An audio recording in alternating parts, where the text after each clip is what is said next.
ರಾಜ್ಯಾಧ್ಯಕ್ಷರ ಬದಲಾವಣೆ ವಿಚಾರ ನಡೀತಿದೆ. ಬಹಳಷ್ಟು ಜನ ತಾವೇ ಎರಡನೇ ಬಾರಿಯೂ ಕೂಡ ಮುಂದುವರಿಬೇಕು ಅನ್ನೋಂಥದ್ದು ಸಾಕಷ್ಟು ಅಪೇಕ್ಷೆ ಇದೆ ಸರ್. ಇದ್ರ ಬಗ್ಗೆ ಹೇಳುವಂಥದ್ದು, ಇದ್ರ ಬಗ್ಗೆ ರಾಜ್ಯಾಧ್ಯಕ್ಷರು ವಿಜೇಂದ್ರ ಮುಂದುವರಿತಾರೋ ಇಲ್ವೋ, ಬದಲಾವಣೆ ಆದರೆ ಯಾರು ಆಗ್ತಾರೆ, ಇವೆಲ್ಲವೂ ಕೂಡ ಸಾಕಷ್ಟು ಚರ್ಚೆಗಳು ಕಾರ್ಯಕರ್ತರಲ್ಲೂ ಆಗಿದೆ, ಮಾಧ್ಯಮ ಮಟ್ಟದಲ್ಲೂ ಆಗಿದೆ.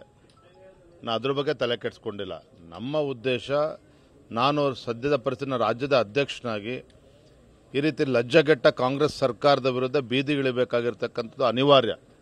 ಹಾಗಾಗಿ ಪ್ರತಿಯೊಬ್ಬ ಭಾರತೀಯ ಜನತಾ ಪಾರ್ಟಿಯ ಕಾರ್ಯಕರ್ತರು ಸಹ ಇದಕ್ಕೆ ಜೋಡಿಸ್ಕೊಂಡು ಇವತ್ತು ಹೋರಾಟಕ್ಕೆ ನಾನು ಇಳಿದಿದ್ದೇನೆ. ಬಹುತೇಕ ನಾಯಕರುಗಳು, ಕಾರ್ಯಕರ್ತರು ಮತ್ತೊಮ್ಮೆ ವಿಜೇಂದ್ರ ಆಗಬೇಕು, ಅವರ ನೇತೃತ್ವದಲ್ಲೇ ನಾವು ಮುಂದುವರಿಬೇಕು, ಮುಂದಿನ ಚುನಾವಣೆ ಕೂಡ ಎದುರಿಸಬೇಕು ಅನ್ನುವಂಥ ಆಕ್ಷೇಪ ಬಹಳಷ್ಟು ಮಾತುಗಳು ಕೇಳಿಬರ್ತಾ ಇದೆ ಸರ್. ಇದೆಲ್ಲದರ ಬಗ್ಗೆ ನಮ್ಮ ಕೇಂದ್ರದ ವರಿಷ್ಠರು ತೀರ್ಮಾನ ಮಾಡ್ತಾರೆ. ಯಾಕೆಂದ್ರೆ ನಮ್ದೊಂದು ರಾಷ್ಟ್ರೀಯ ಪಕ್ಷ, ಮುಂದೆ ಯಾರು ರಾಜ್ಯದ ಅಧ್ಯಕ್ಷರಾಗಬೇಕು, ವಿಜೇಂದ್ರ ಅವರು ಮುಂದುವರಿಬೇಕೋ ಬೇಡವೋ, ಯಾರ ನೇತೃತ್ವದಲ್ಲಿ ಚುನಾವಣೆ ಹೋಗಬೇಕು, ಎಲ್ಲವೂ ಕೂಡ ಸಮಯಾನುಸಾರ ನಮ್ಮ ರಾಷ್ಟ್ರೀಯ ನಾಯಕರು ತೀರ್ಮಾನ ಮಾಡ್ತಾರೆ.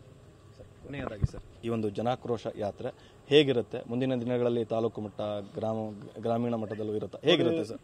ಒಂದು ವಿಚಾರನೂ ಗಮನಿಸಬೇಕು. ಈಗ ಯಾವುದೇ ಚುನಾವಣೆಗಳಿಲ್ಲ, ಲೋಕಸಭಾ ಚುನಾವಣೆ ಕೂಡ ಬರ್ತಾ ಇಲ್ಲ, ವಿಧಾನಸಭಾ ಚುನಾವಣೆಗಳು ಕೂಡ ಇಲ್ಲ. ಆದರೂ ಸಹ ಜನಪರವಾಗಿ ಒಂದು ಪ್ರಾಮಾಣಿಕವಾದಂಥ ಕಳಕಳಿಯನ್ನು ಇಟ್ಕೊಂಡು, ಏನು ರಾಜ್ಯದಲ್ಲಿ ಕಾಂಗ್ರೆಸ್ ಪಕ್ಷ, ಕಾಂಗ್ರೆಸ್ ಸರ್ಕಾರ ರೈತರ ವಿರೋಧಿ, ಬಡವರ ವಿರೋಧಿ, ಪರಿಶಿಷ್ಟ ಜಾತಿ ಪರಿಶಿಷ್ಟ ಪಂಗಡಗಳ ವಿರೋಧಿ ಮತ್ತು ಅಲ್ಪಸಂಖ್ಯಾತರ ಓಲೈಕೆ ಮಾಡ್ತಕ್ಕಂಥ ಕಾಂಗ್ರೆಸ್ ಸರ್ಕಾರ ಏನಿದೆ, ಈ ಸರ್ಕಾರದ ಬಣ್ಣವನ್ನು ಬಯಲು ಮಾಡಬೇಕಾಗಿರ್ತಕ್ಕಂಥದ್ದು ನನ್ನ ಕರ್ತವ್ಯ ಇದೆ, ನಮ್ಮ ಕರ್ತವ್ಯ ಇದೆ.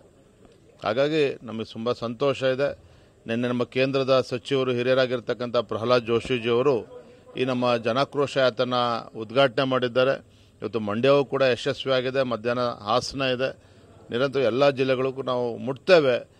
ಜನರಿಗೆ ಈ ಸರ್ಕಾರದ ಮುಖವಾಡವನ್ನು ಕಳ್ತಕ್ಕಂಥ ಕೆಲಸ ಮಾಡ್ತೇವೆ, ಜನರಿಗೆ ಸತ್ಯ ಸಂಗತಿಯನ್ನು ತಿಳಿಸ್ತಕ್ಕಂಥ ಕೆಲಸ ನಾವು ಮಾಡ್ತೇವೆ.